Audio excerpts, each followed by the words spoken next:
Thank you, Rocky.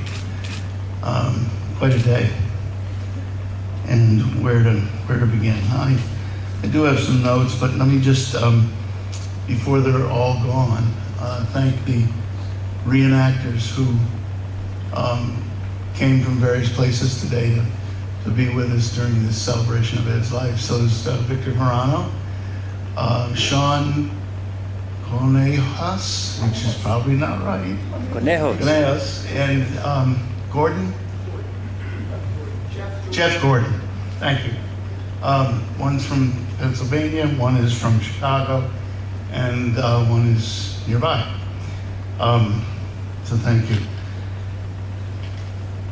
Ladies and gentlemen, there are a lot of people to acknowledge, and I can't do that, but all of you are distinguished in so many different ways. So thank you for being here, and Rocky, thank you for putting this all together. I'm a retired Foreign Service officer. I spent 10 years in state and local politics in Rhode Island. But one of the things that I'm most proud of is that I was a co-founder of the Philippine Scouts Heritage Society. And that's an organization that's dedicated to preserving the history and the heritage and the legacy of these extraordinary warriors. And if you didn't know it now, Colonel Ramsey was a scout. Scouts were created early in the 20th century, and they were disbanded after Philippine independence, shortly after World War II. We're all asked to speak quickly and do it in a short manner, so I'll do the best that I can. I can't talk about the many phases of Ed's life because I don't know them. But if you look at the list of speakers today, I know some of them, and they will fill us in on this extraordinary life. So I would like to talk about the time of great adventure and great peril for Ed. He was a part of the 26th Cavalry Regiment, PS, standing for Philippine Scouts. The invading Japanese in early December of 1941 ran smack into the 26th, and at that point, poorly trained and equipped Commonwealth Philippine Army. Those soldiers got better and better during the campaign, but initially it was the Scouts that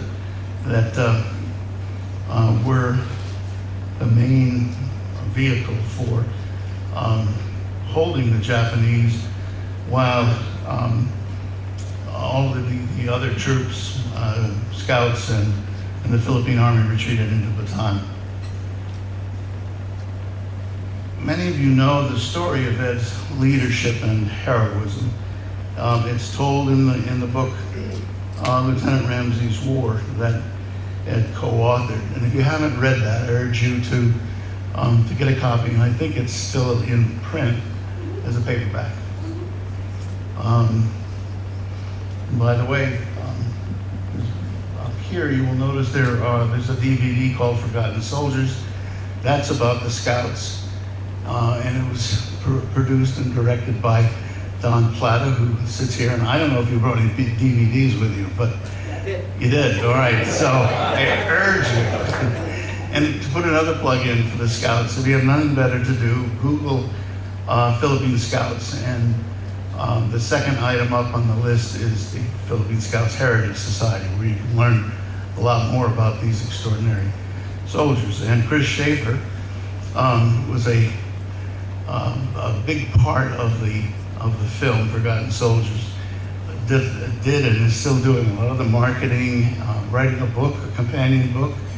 I don't know where that stands, but thanks for doing that, Chris. Ed's story is just incredible. It's just extraordinary. You run out of words to describe what he did. The last horse cavalry charge, highly successful guerrilla leader, and more, much more. As I said, we'll hear what is behind much more. Let me conclude with a question. What makes a hero? If someone says to you that he or she is a leader or a hero, they're probably not. But if you got near Ed, you knew right away he was a charismatic leader. And if you knew your history, you knew that he was a hero. He wasn't going to tell you. If you ever saw it in uniform and you knew the decorations, you go, wow. Because they were so impressive. So we are all blessed to have known Colonel Edwin Ramsey, and he shall always be remembered by so many of us, and especially those of us who are associated with the Philippine Scouts. Thank you, Mabuhay on Philippine Scouts.